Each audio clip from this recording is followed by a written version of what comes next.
নমস্কার বন্ধুরা, আমাদের চ্যানেলে আপনাদের সবাইকে স্বাগত জানাই। আজকের ভিডিও হবে সয়াবিন আলুর রেসিপি। এখানটা আমার মা আগে থেকে আলুগুলো কেটে নিয়েছে, তিনটে আলু এরকমভাবে কেটে নিয়েছে। আর এখানটা আমাদের সয়াবিন আছে।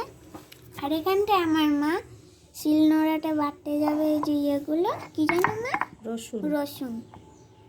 তো বন্ধুরা, আমার মা একটা বড় পেঁয়াজ এখানটা কেটে নিয়েছে। আর এখানটা একটা আদা কুচিয়ে করে নিয়েছে। আর এখানটা আমার মা শিলনোড়া দিয়ে রসুনটা বাটছে। তো বন্ধুরা, আমাদের এখানটায় ধনিয়া পাতা কুচি করেছিল আমার মা। আর এখানটা আমার মা টমেটো কেটে নিয়েছিল, একটা টমেটো। আর এখানটা আমাদের এই যে বাটা হয়ে গেছে, এই যে রসুন বাটা আর আদা বাটা। তো বন্ধুরা, এখন আমার মা গ্যাস অন করতে দিয়েছে। আর এখন আমাদের কড়াই গরম হবে। তো বন্ধুরা,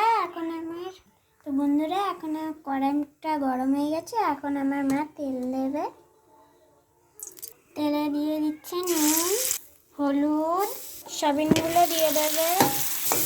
বন্ধুরা, আমার বলাটা ভুলে গেছে, সয়াবিনগুলো ভাজছে। সয়াবিন ভাজা হয়ে গেছে, সয়াবিন নামিয়ে নেবে। সয়াবিন নামানো হয়ে গেছে। এখন আমার মা গরম কড়াইতে আবার তেল দিয়ে দিচ্ছে।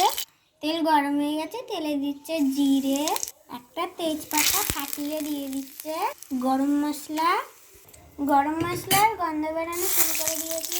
এবার আমার মা দিয়ে দিয়েছে পেঁয়াজটা ভেজে নিয়েছে আমার মা। তো টমেটো কুচিগুলো দিয়ে দিয়েছি।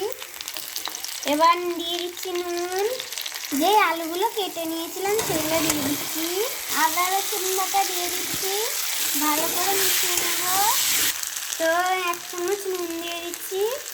আমার মা আগে সয়াবিনে নুন দিয়েছিল বলে আলু এখন না অল্প নুন দিলাম।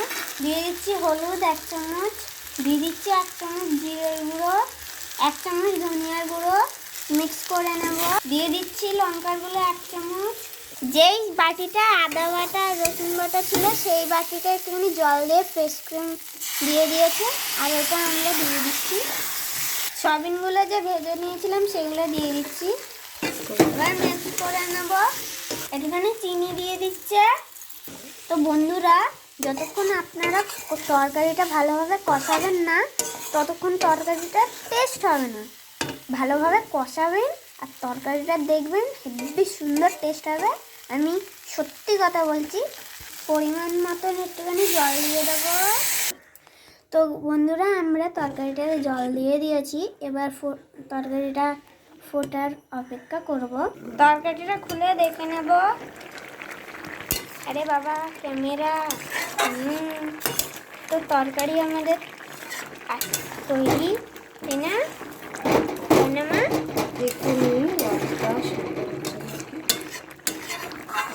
আলু সিদ্ধ হয়ে গেলেই তাহলে হয়ে যাবে। তো আমাদের আলু সিদ্ধ হয়ে গেছে নাকি একটুখানি কেটে দেখে নেব। এই তো আমাদের আলু একদম পুরো সিদ্ধ হয়ে গেছে।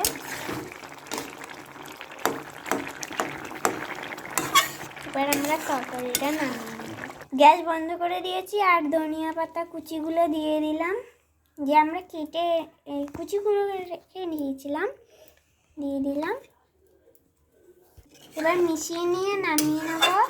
তরকারি হয়ে গেছে, এবার আমরা তরকারিটা নামিয়ে নেব। তো বন্ধুরা, আমাদের তরকারিটা নামানো হয়ে গেছে। ভিডিওটা যদি ভালো হয় লাইক করবেন, সাবস্ক্রাইব করে দেবেন আর নিজের পরিবারের সাথে শেয়ার করবেন। ওকে, বাই।